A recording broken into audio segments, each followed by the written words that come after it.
안녕하세요. 청학담지기 인테이커 주쌤입니다.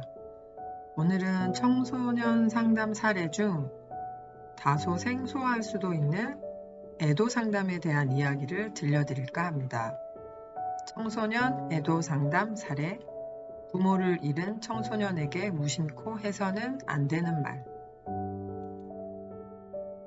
우선 애도의 4가지 과정에 대해서 말씀드리겠습니다. 첫 번째, 상실을 현실로 받아들이기. 두 번째, 상실로 인한 고통을 충분히 경험하기. 세 번째, 고인이 없는 환경에 적응하기. 네 번째, 고인과의 관계를 재배치하고 자신의 삶을 이어나가기. 4가지 과정은 반드시 순차적인 것은 아니고요. 순서와 상관없이 혼재되어 경험할 수 있는 부분입니다. 일반적으로 극심한 슬픔의 기간이 약 6개월에서 1년가량 지속되는 것으로 알려져 있고요. 상실을 경험한 사람들은 일반적으로 위와 같은 과정을 거치며 상실과 새로운 삶에 적응을 하게 됩니다. 제가 오늘 들려드릴 사례의 친구는 이 4가지 과정을 다 받아들이는 순서로 진행하진 않았고요. 일단은 직면하기 과정을 가장 많이 사용하여 대화를 나눴던 케이스입니다. 앞서 말씀드린 애도의 4가지 과정 중에 첫 번째, 상실을 현실로 받아들이기. 사랑하는 사람의 죽음을 이성적, 감정적으로 받아들이는 시기입니다. 상실을 받아들이는 것에 대한 회피, 부정하고자 하는 것이 일반적인 반응입니다. 그러나 오랜 기간 과도한 회피는 애도의 진행과 회복에 방해가 될 수 있습니다. 두 번째, 상실로 인한 고통을 충분히 경험하기. 애도의 과정에서 수반되는 고통을 오롯이 겪어내는 것입니다. 고통을 억누르려고 하면 신체적 통증, 과도한 음주, 약물 사용 등 부적응적인 방식이 나타날 수 있습니다. 심적 고통에 직면하여 안전하고 지지적인 환경에서 건강하게 표현하고 충분히 겪어낼 때 건강한 회복이 시작됩니다. 세 번째, 고인이 없는 환경에 적응하기. 고인이 없는 새로운 환경에 적응하는 것을 의미하며 이는 일상생활과 같은 외적 환경뿐 아니라 내적, 영적 차원에서의 적응도 포함합니다. 고인이 생전에 해왔던 역할들을 감당하게 되면서 원망이나 그리움이 짙어질 수 있으며 스스로가 아무것도 할 수 없는 사람처럼 느껴질 수 있습니다. 새로운 역할을 해내고 고인이 없는 세상에 적응하기 위해 주변의 다양한 자원과 적응적인 대응 전략을 개발하고 잘 활용해야 합니다. 네 번째, 고인과의 관계를 재배치하고 자신의 삶을 이어나가기. 애도는 고인에 대한 사랑과 기억을 끊어내는 것이 아니라 오히려 고인을 온전하게 기억하고 마음속에 재배치함으로써 고인에 대한 기억을 간직한 채 살아가는 것입니다. 고인이 없는 삶 속에서도 자신과 사랑하는 사람들, 즐거운 활동에 대한 긍정적인 감정을 유지하는 것입니다. 이제 여기까지 애도의 4가지 과정을 알아보았고요. 제가 오늘 말씀드리려고 하는 청소년 지유의 이야기를 들려드리도록 하겠습니다. 애도를 호소한 지유는 이렇게 얘기를 했었습니다. 선생님, 잠을 통 잘 수가 없어요. 지금 제가 깨어있는 건가요? 저 지금 괜찮아 보이세요? 기분이 멍해요. 오늘이 며칠이죠? 몸은 계속 피곤하고 졸린데 잠이 오질 않아요. 어쩌다 잠이 들면 이상한 꿈을 꿔요. 무서워서 잠을 자고 싶지 않은 마음도 있어요. 너무너무 피곤해요. 이렇게 깊은 우울감에 빠져 있는 청소년에게 어른들이 조문을 와서 쉽게 할 수 있는 말들이 있습니다. 어떤 말들이냐면요. 이제 너희들이 잘해야 한다. 너희가 가장이다. 엄마를 잘 보살펴야 한다. 너희는 아빠가 없다는 걸 명심해야 한다.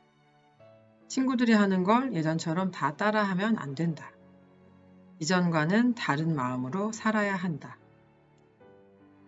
물론 상처 입은 어린 마음을 위로하려고 하는 이야기라는 걸 한눈으로 봐서는 알 수 있지만 아직 미성숙한 청소년의 입장에서 이 얘기를 잘못 듣게 되면 너무나 큰 상처로 받아들일 수 있는 상황이라고 말씀드릴 수 있습니다.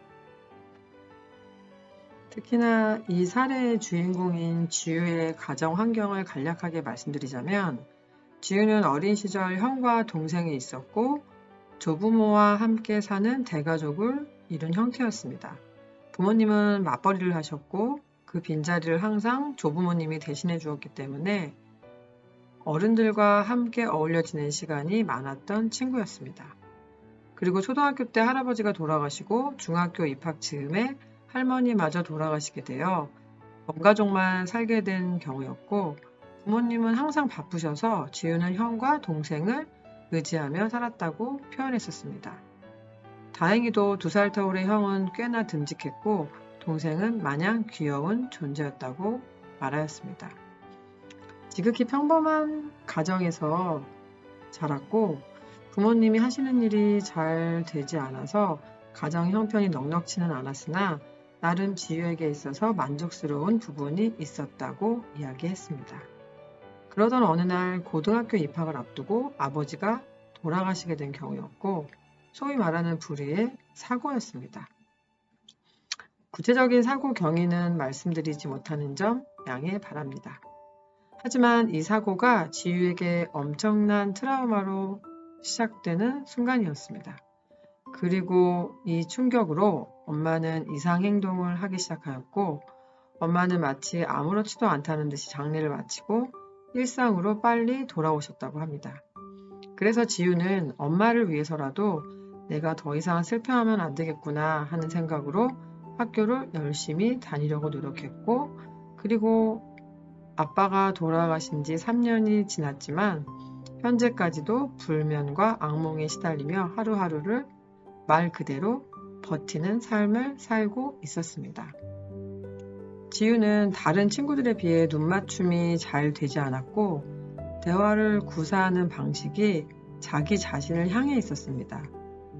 상호작용하는 의사소통의 방식보다 혼자 나열식의 대화를 끊임없이 구사하는 친구였고 그래도 침묵으로 일관하는 친구들보다는 사실 말을 많이 하는 친구가 저로서는 굉장히 고마운 학생입니다.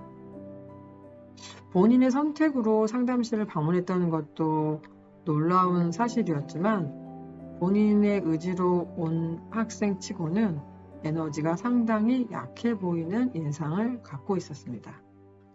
하지만 제가 늘 말씀드렸듯이 에너지가 약할 때가 또 가장 우리 청소년들이 무서울 때이기도 합니다.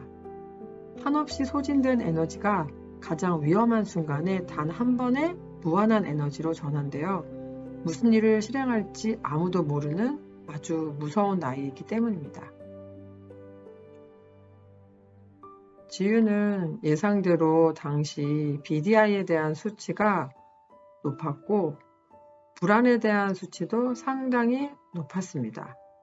본인이 불안함을 느끼고 있는지에 대한 상태를 파악하기 위해 몇 가지 질문을 더 추가적으로 해본 결과 지우는 불안을 우울이라고 착각하는 상태였습니다. 하지만 불안과 우울은 굉장히 친밀한 친구 같은 감정의 존재들이기 때문에 어느 하나 딱 잘라서 이건 아니다라고 말하기에는 어려운 부분들이 있었습니다.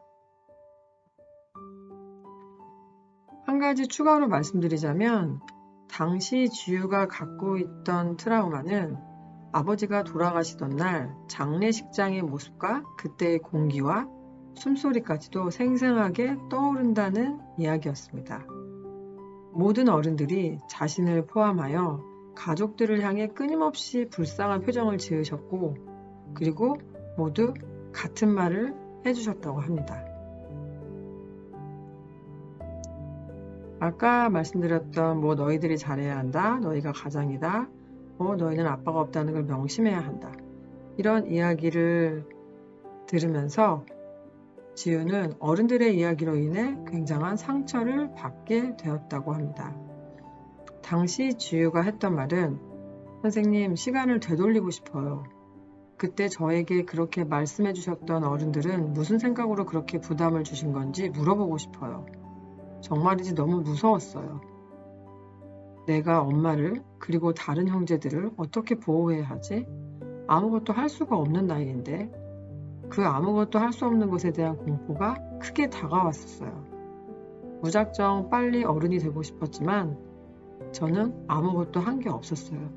그래서 너무 두려웠어요. 당시 저는 지우와 인테이크 상담을 하며 앞으로의 상담 회귀와 진행 여부 및 치료 방향을 논하는 순간에 내담자의 시간과 에너지를 어떻게 활용할 건지에 대해서 충분히 소통을 하였고, 이렇게 보호자도 아닌 학생 본인이 적극적으로 자신에 관해서 물어보고 해결 방향을 찾고자 한다는 건 굉장히 좋은 사인이었기 때문에 오랜 기간 묵혀두었던 애도의 상처만큼이나 치유에 대한 자신감을 스스로 갖고 있었던 케이스였습니다. 사실 이번 사례를 정리하면서 솔직히 마음이 아팠던 그때의 감정이 잠시 떠올랐습니다. 부모를 잃은 청소년에게 무심코 했던 어른의 위로가 상상 이상의 무게로 한 아이의 삶을 망가뜨릴 수도 있다고 생각하니 말이 가진 힘에 대해서 저 또한 다시 한번 생각해 보게 되었습니다. 하지만 모든 상처가 있는 청소년들에게 일괄적으로 적용되는 건 당연히 아닙니다. 예민한 시기에 있는 만큼 타고난 기질에 따라 다양한 반응이 나타날 수 있기 때문에 무심코 했던 평범한 말들조차 받아들이는 입장에서는 의도와는 달리 어려움을 유발하는 원인이 될 수 있다는 얘기입니다. 그리고 청소년을 위로한다는 건 어른을 위로하는 방법과는 많은 차이가 있음을 실감하는 순간이었습니다. 말의 이중적 의미를 해석할 나이는 아니기에 조금은 조심스럽게 다가가고 또 오해가 없도록 설명해야 되는 경우도 있습니다. 부모를 잃은 청소년에게 혹은 사랑하는 사람을 잃은 누군가에게 무심코 해서는 안 되는 말. 이 부분에 대해 나 또한 혹은 여러분 또한 해당된 적이 있는지 한 번쯤은 생각해보는 시간을 가지셨으면 합니다. 때로는 위로는 해주는 게 아니라 그냥 있는 그대로 그 사람의 힘듦을 받아주는 거라고 생각합니다. 오늘도 누군가의 삶에 잠시라도 함께 할 수 있어서 고마운 시간이었습니다. 저는 성악담지기 인테이커 주쌤이었습니다. 감사합니다.